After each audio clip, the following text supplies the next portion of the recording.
আজকে সকাল সকাল চলে গিয়েছিলাম কিন্তু কলকাতাতে। আর কি কারণে গেছিলাম সেটা তো তোমরা পুরো ব্লগটা দেখতে থাকলে অবশ্যই জানতে পারবে। হে এভরিওয়ান, আশা করি তোমরা সবাই ভালো আছো। তো আমি ভোরবেলা থেকে ব্লগটা শুরু করছি, যেহেতু আমাদের জার্নিটা ভোরবেলা থেকেই হয়েছিল। দেখো দিনের আলো ফোটার আগেই কিন্তু আমরা বাড়ি থেকে বেরিয়ে গেছি, আর স্টেশনে দেখো ট্রেনও ঢুকে গেছে। জানো তো আজকে আমাদের এখানে স্টেশনে না পুরো অন্ধকার ছিল, মানে একটাও লাইট জ্বলছিল না, কি জানি কেন। স্টেশনে অনেক লোক ছিল, আর দেখো ট্রেনের মধ্যেও কিন্তু অনেক লোক আছে। সকালে ট্রেন জার্নি না করলে তো আমরাও জানতে পারতাম না যে এত লোক সকাল সকাল বেরোয়। আর এই ভিডিওটা তখন যখন রানাঘাট স্টেশনে ঢুকছিল তার আগেকার ভিডিও কিন্তু এটা।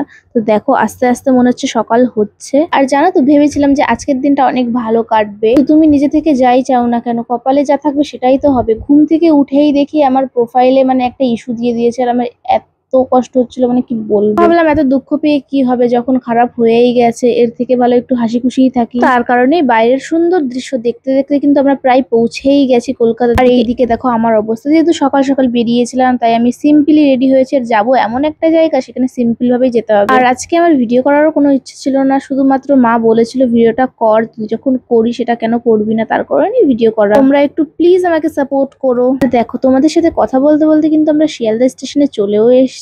আর এই স্টেশনে লাস্ট কবে এসেছিলাম তোমরা তো নিশ্চয়ই জানো, আমি ব্লগও পোস্ট করেছিলাম, সেই কলেজ থেকে ঘুরতে নিয়ে এসেছিল তখন। দেখো স্টেশনের বাইরে এসে একটু ঢং না করলে হয়, তাই মা সুন্দর করে দেখো ক্যামেরাটা ধরে দিয়েছে, তাই আমি একটু পোস্ট পাস দিচ্ছি। আর হ্যাঁ, এবার তোমাদের বলেই দিচ্ছি আমরা কোথায় এসেছি কিন্তু কলকাতার ডাক্তার দেখানোর জন্য। হ্যাঁ, আমি ডাক্তার দেখাবো। তোমরা ভাবতেই পারো যে এত ভালো মেয়ে দিব্যি ব্লগ করছে, এবার কি হলো। আসলে আমার একটু স্কিনের প্রবলেম হয়েছে, একটু বললে ভুল, অনেকটা স্কিনের প্রবলেম হয়েছে, চুলে, মাথায়, মুখে। ঠিক আছে, তোমরা অনেকেই জেনে থাকবে স্কিনের ভালো হসপিটাল কিন্তু কলকাতা ট্রফি কলেজ। তোমরা যদি কেউ ডিটেলসে জানতে চাও তাহলে আমি পরের বার গেলে ভালোভাবে ব্লগ বানাবো তোমাদের জন্য। আর এই দেখো আমরা এত সকালে গেছি, তাও দেখো কত লম্বা লাইন কিন্তু হয়ে গেছে। দেখো এটা কিন্তু নতুন লাইন, মানে যারা ফার্স্ট টাইম যায়, আর পাশে কিন্তু আরেকটা লাইন যারা সেকেন্ড টাইম যায়। দেখো আমরা তো প্রায় 7টার আগেই এখানে পৌঁছে গেছিলাম, তাও এত ভিড়। আমার সাথে কিন্তু আমার মা এবং দিদা গেছিল, আর দিদা লাইনে দাঁড়িয়েছে, আর আমরা একটু সাইডে রোডে এসেছি। আসলে একটু চা বিস্কুট খাওয়ার জন্য এসেছিলাম, আর এসে তো আমার ঢং শুরু হয়ে গেছে। আমার মা কিন্তু খুব সুন্দর ক্যামেরা ধরে দিয়েছে, তাই না বলো। সকালের কলকাতা শহরটা কিন্তু খুবই সুন্দর লাগছিল,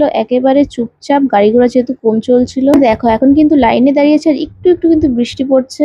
এরপর দেখো ডাক্তার দেখিয়ে বেরিয়ে গেছে, এখন ওষুধ কিনতে হবে। আর এইখানে বেশ কিসের জন্য র্যালি বের করেছিল। আর দেখো এটাই কিন্তু সেই মেডিকেল কলেজের গেট, মানে ট্রাফিক কল। এখন হয়তো একটু একটু বুঝতে পারবে তোমরা আমার মুখের প্রবলেমটা। যাই হোক, কলকাতাতে আসবো আর হলুদ ট্যাক্সি দেখবো না, এটা কখনো হতে পারে। তবুও তো এখন হারিয়েই গেছে প্রায় সেই হলুদ ট্যাক্সি। আগে তো অনেক চড়েছি, তোমরা ভাবতেই পারো আমি কি করে চড়েছি, সেটা এখানে বলছি না, পরে শেয়ার করব। তো দেখো তারপরে আবার ট্রেনে উঠে পড়েছি, আর আমার তো পাচ্ছিল প্রচন্ড ঘুম। যারা মন দিয়ে আমার কথাগুলো শুনলে এবং ভিডিওটা দেখলে অবশ্যই কিন্তু একটু লাইক কমেন্ট করে দিও।